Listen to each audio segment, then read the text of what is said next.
crime, ou aquele que junto com o autor praticou a conduta típica, que é o coautor do crime, ou aquele que tão somente participou com auxílio, instigação e induzimento, de forma direta ou indireta do crime, que é o que nós chamamos de partícipe.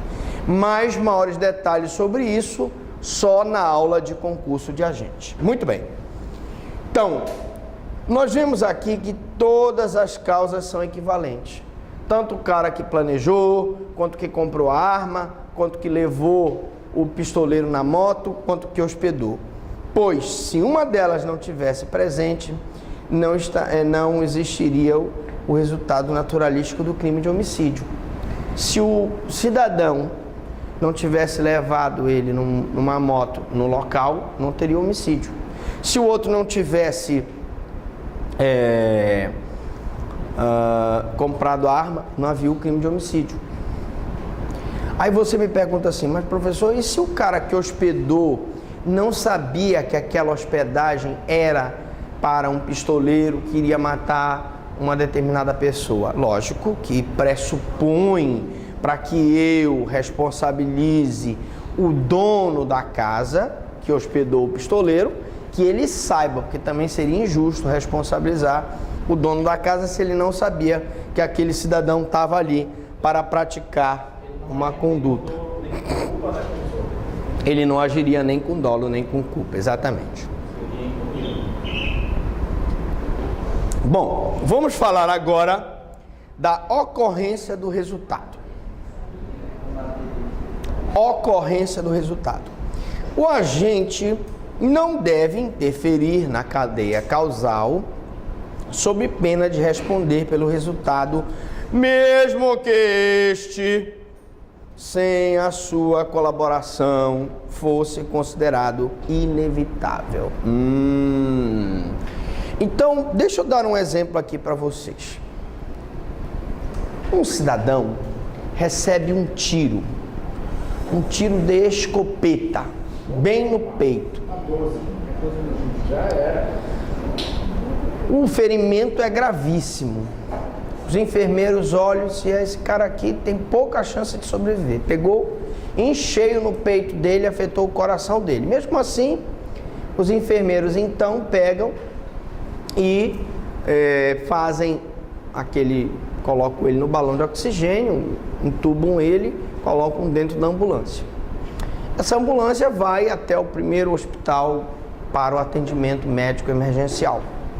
No caminho, um caminhão carregado de cimento avança o sinal vermelho, atropela a ambulância, mata o motorista da ambulância, o enfermeiro que estava prestando atendimento e o cidadão ferido.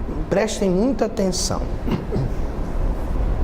O agente não deve interferir na cadeia causal sob pena de responder pelo resultado. Então, na hora que o motorista avançou o sinal, atropelou a ambulância, ele está interferindo no resultado, certo?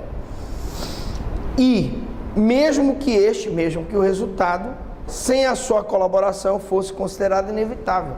Mesmo que você diga, professor, mas se o caminhoneiro não tivesse avançado o sinal, o cara morreria de qualquer jeito no hospital, porque a lesão foi muito grave no coração dele. Mas na hora em que ele interferiu no resultado, ele, motorista, responde. Então preste atenção para você entender como ficaria a responsabilidade. O motorista vai responder pelo homicídio na direção de veículo automotor, no caso culposo, pode ser doloso, mas no caso é culposo, e a pessoa que deu o tiro responde pela conduta anterior, que seria uma tentativa de homicídio. Tá? Ele se sabe que houve interferência, né? Então, por exemplo, encontra seu maior inimigo abraçado a um galho de árvore prestes a cair no despenhadeiro. A sacode levemente a árvore e faz com que B caia no despenhadeiro e morra. Bom, imaginemos que lá nas grutas de Ubajara, vocês já foram lá nas grutas de Ubajara? Tchau! Nas grutas de Ubajara tá lá 2 sarenços, brabo, comedor de rapadura. e os dois são inimigos, brigam, estão brigando lá, o amor de uma... Cadê o amor de uma rapariga? Tchau! E lá na briga, o cidadão, tentando matar o seu inimigo, dá uns socos nele e joga ele do despenhadeiro. Ele se segura numa vegetação e fica pendurado lá. Chega um outro cidadão, vendo ele pendurado, também inimigo dele, resolve então ajudar ao resultado fatídico. Balança a árvore e cai. E ele cai da árvore e morre, né?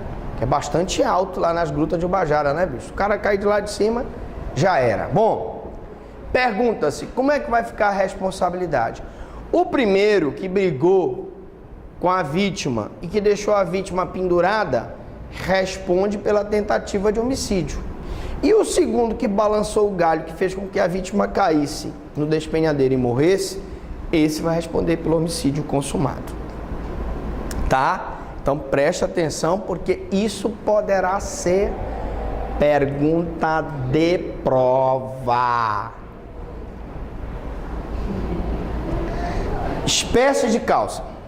As causas assim consideradas, né, são aquelas que interferem na produção do resultado e podem ser absoluta ou relativamente independentes. Absolutamente independente é quando elas não dependem absolutamente daquela, não existe aquele nexo de causalidade entre a causa e o resultado. E relativamente independentes é que elas têm relativa dependência entre a conduta e o resultado. Então, absolutamente independente, não existe a relação, são absolutamente independentes. E relativamente independente, existe uma relação, tá? Pois o resultado de que depende a existência do crime somente é imputável a quem lhe deu causa. Você só pode imputar a uma pessoa um crime se ele deu causa ao crime. É o caso do cidadão que balançou o galho. Quem foi que efetivamente derrubou a vítima do despenhadeiro? Foi o segundo elemento. Ah, professor, mas o primeiro elemento deu uns socos lá, o cara ficou todo lesionado, jogaram no despenhadeiro lá, mas ele não causou a morte. Então, o resultado de que depende a existência do crime somente é imputável quem lhe deu causa. Vamos então falar das espécies de causa. Causas dependentes e causas independentes, né? Dependentes são aquelas que dependem uma das outras e independentes são aquelas que independem uma das outras. Causas dependentes são aquelas que se inserem dentro da linha de desdobramento causal previsível, conhecida, esperada. É previsível que aquilo vá acontecer. É previsível que você espere aquele resultado. Se você der um tiro e acertar uma região vital do corpo humano, é previsível que aquela pessoa venha a morrer. Então aquele resultado é previsível, certo? É a causa que naturalmente vai ocorrer com a prática da conduta. Então vamos dar um exemplo aqui. Mesmo encontrando a vítima mortalmente esfaqueada, o agente lhe desfere outros golpes de punhal, produzindo-lhe a morte. Ora, senhores, nos nossos exercícios, todos os exemplos que nós estamos dando aqui estão nos nossos exercícios. Para que você treine numa situação de prova,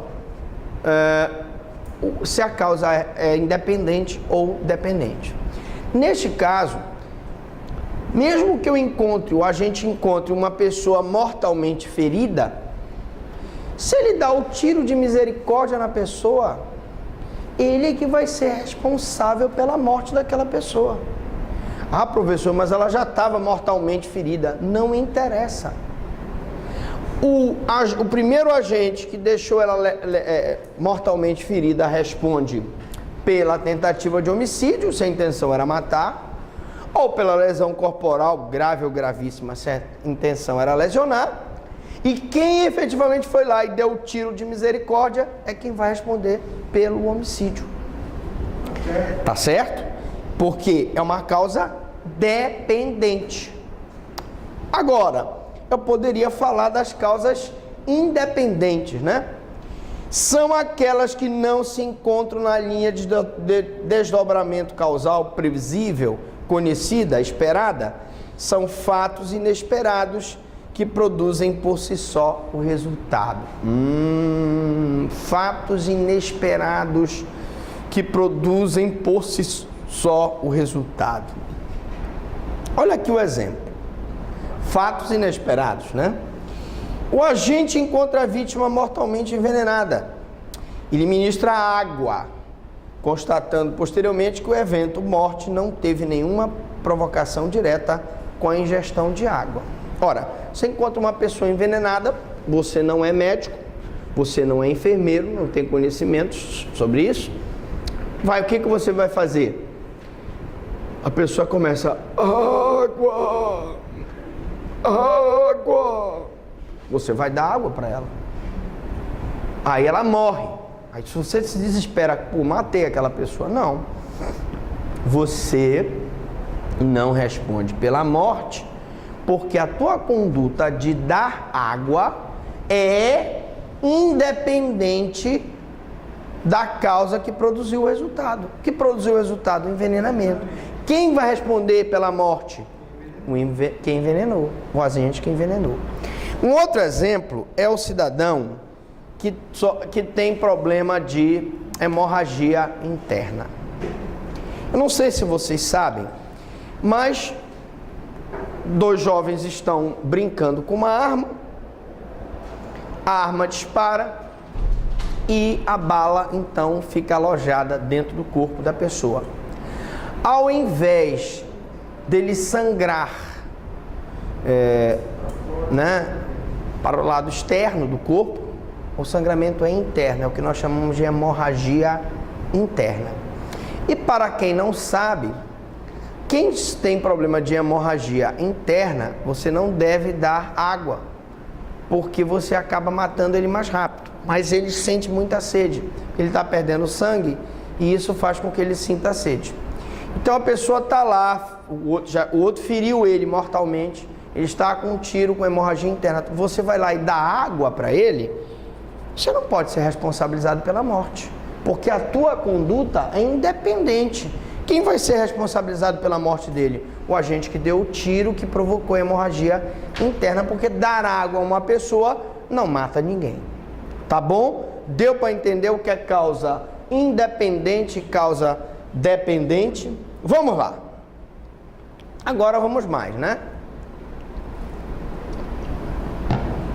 Vamos para as causas absolutamente independentes e causas relativamente independentes, tá? Causas absolutamente independentes. São independentes da conduta, são desvinculadas da conduta. Causas absolutamente independentes. São independentes da conduta, não tem nada a ver com a conduta. São desvinculadas da conduta. Essas causas se classificam em pré-existentes, concomitantes e supervenientes.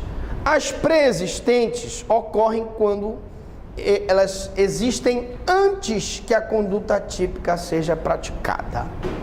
Bom, todos os problemas físicos de saúde são considerados causas pré-existentes. Me explico. Uma pessoa que sabe que a vítima é hemofílica e que, portanto, tem problema de coagulação do sangue, vai lá e dá uma facada no hemofílico. O hemofílico, como vocês sabem, ele sangra até morrer, ele não tem coagulação. E, lógico que a hemofilia é uma causa pré-existente à conduta do agente. Outro exemplo, uma pessoa sofre de problema cardíaco. Você, sabedor disso, você vai lá e dá um susto naquela pessoa. A probabilidade dele morrer com susto é grande.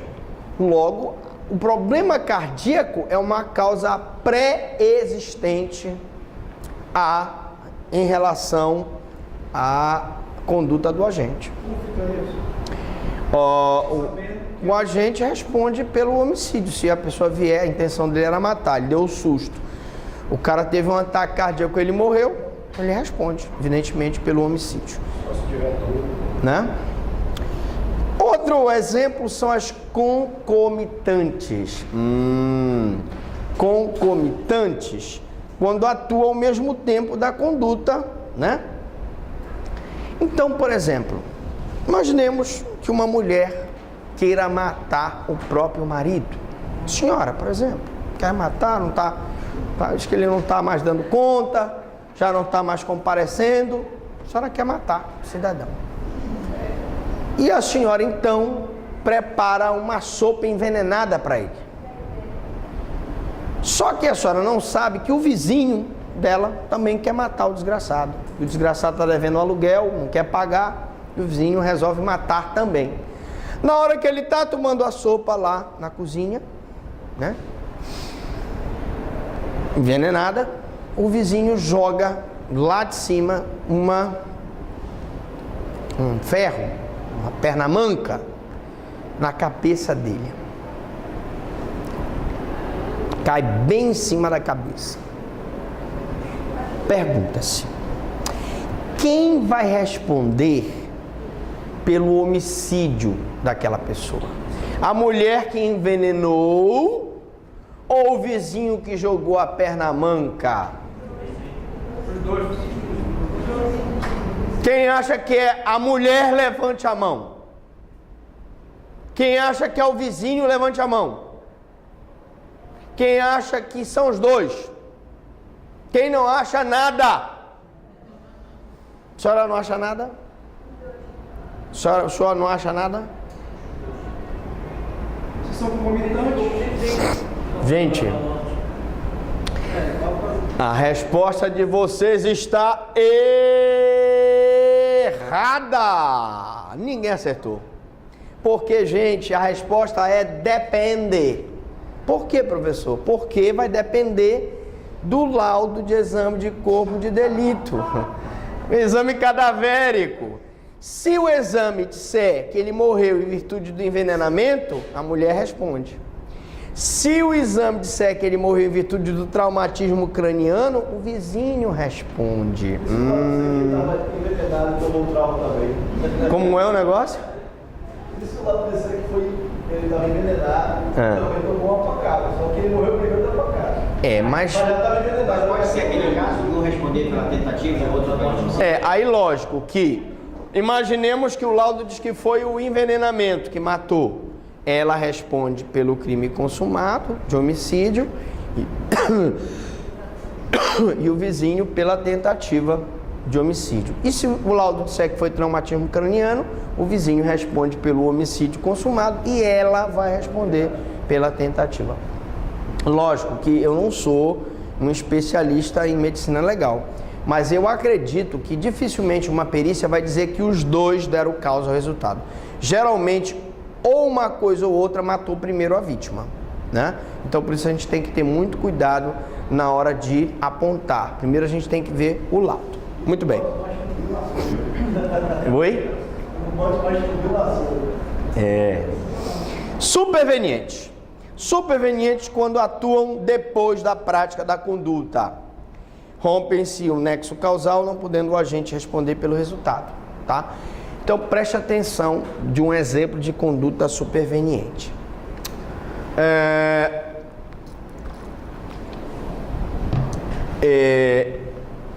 Um ônibus vem dirigindo em alta velocidade. Nós poderíamos dizer que o motorista está em alta velocidade, imprudência, ou até um pouco embriagado, ou não sabe dirigir o ônibus direito, ou ele foi negligente, não ajeitou os freios. O fato é que ele bate num poste de fio elétrico, esse poste cai, e ao cair, esse poste quebra um dos fios elétricos, o fio elétrico cai no chão e um dos passageiros sai do poste, do ônibus, e pisa no fio elétrico e morre eletrocutado. Gente, se o motorista bateu, o motorista responde pelas lesões que os passageiros sofreram. Mas o fato do passageiro ter saído e ter pisado num cabo de fio elétrico e ter morrido eletrocutado, isso inaugura novo nexo causal, nova linha de desdobramento causal, que não tem nada a ver, é independente, absolutamente independente em relação à conduta do motorista. Tá? Eu estou te dando um exemplo de uma causa absolutamente independente, mas eu poderia te dar um exemplo de uma causa relativamente independente. No exemplo que eu disse que o cidadão atirou no outro, no peito, imaginemos que esse cidadão não foi atropelado por um caminhão e chegou vivo ainda num hospital. E lá no hospital, num procedimento cirúrgico, ele contrai uma infecção hospitalar. Essa infecção hospitalar não consegue ser tratada com antibióticos e ele vem a falecer. Ora, senhores, eu pergunto, o agente que deu o tiro, ele pode ser responsabilizado pela morte da pessoa que, em virtude do tiro, foi internada e contraiu infecção hospitalar? Sim ou não? Sim ou não? Na morte, a causa da morte não foi o tiro, foi a infecção. A resposta está errada. Pode. Por que, professor, que pode? Raciocinem comigo, gente. A causa é relativamente independente. O tiro foi fator decisivo para que ele fosse levado ao hospital e lá ele contraiu infecção hospitalar. Se ele não tivesse recebido o tiro, ele não teria sido submetido a uma cirurgia e não teria contraído a infecção. Então, se ele teve a intenção de matar, ele vai responder pelo homicídio consumado. E se ele teve a intenção de lesionar, ele vai responder por uma lesão corporal seguida de morte. Tá? No caso do ônibus, se o ônibus não tivesse batido, o cara não teria sido. Mas uma coisa, por exemplo, é o ônibus bater e por conta da batida do ônibus, cai, por exemplo, uma árvore em cima do ônibus, essa árvore esmaga e mata um passageiro. Aí eu posso responsabilizar o motorista pela morte, porque ele bateu na árvore e a árvore caiu e matou um passageiro. Mas ele bater num poste, o poste soltar um cabo de fio elétrico e o passageiro sair do ônibus e pisar no fio elétrico e morrer eletrocutado, nesse caso, a morte por descarga elétrica não tem nada a ver com a conduta do motorista. A descarga elétrica inaugurou o que nós chamamos tecnicamente de uma nova linha de desdobramento causal. Quando se inaugura uma nova linha de desdobramento causal, é uma causa absolutamente independente. Agora, quando está na mesma linha de desdobramento causal, ele bateu na árvore, a árvore caiu em cima do ônibus e esmagou o passageiro. Aí ele vai responder pela morte do passageiro, porque está diretamente, causa relativamente independente. Uma coisa, por exemplo, esse dá o tiro e o ônibus, o cara vai levado na ambulância, o ônibus avança o sinal, atropela a ambulância, mata o motorista da ambulância, o enfermeiro e o paciente. Aí, a batida do ônibus na ambulância inaugurou novo desdobramento causal, diferente do caso do tiro, que o cidadão é levado para o hospital e lá contrai infecção hospitalar. Está na mesma linha de desdobramento causal. Logo, a infecção hospitalar tem que ser imputada ao agente. Mas é tentativa de homicídio. Não, porque se ele morrer na infecção hospitalar, o homicídio está consumado. Ele conseguiu matar a pessoa. Deu tiro. Não conseguiu matar na hora do tiro, mas quando o cara foi submetido ao tratamento médico, é a mesma coisa, vamos supor. Ou seja, o homicídio se consumou. Exatamente, ele morreu. Eu não posso falar em tentativa de homicídio se ele está morto, se ele morreu. Tu dás um tiro numa pessoa, por exemplo. Dá um tiro numa pessoa. Essa pessoa é levada para o hospital. No procedimento para a retirada da bala, ele morre. Não é homicídio consumado? É, ele morreu. E também tem aqueles caras que fazem aquela coisa assim, de deixar pra morrer aos poucos. Né? Atira, deixa o cara lá, uma situação que ele sabe que o cara vai morrer. Exatamente, não presta socorro, tá bom? Alright, boys. Na próxima aula, nós vamos falar de relação de causalidade, parte 2. Number 2. Pergunta, alguma dúvida, alguma pergunta? Fale agora ou... Esse exemplo que o senhor deu do fio elétrico, pessoal, aconteceu agora em Santa Isabel.